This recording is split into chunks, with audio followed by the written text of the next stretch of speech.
ये हम गुनाहगार औरतें हैं जो अहले जुब्बा की तमकनत से न रोब खाएं, न जान बेचें, न सर झुकाएं, न हाथ जोड़ें।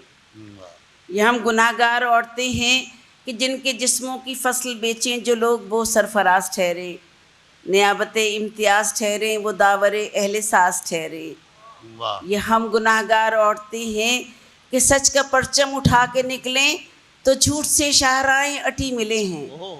ये हम गुनाहगार औरतें हैं कि सच का परचम उठा के निकलें तो झूठ से शाहराएं अटी मिले हैं। जो बोल सकती थी वो जुबानें कटी मिले हैं।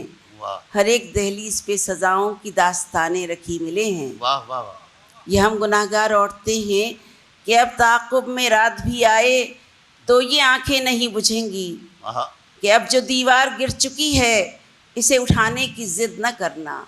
वाह। ये हम गुनाहगार औरतें हैं जो अहले जुब्बा की तमकनत से न रोब खाएं, न जान बेचें, न सर झुकाएं, न हाथ जोड़ें। वाह वाह। शुक्रिया।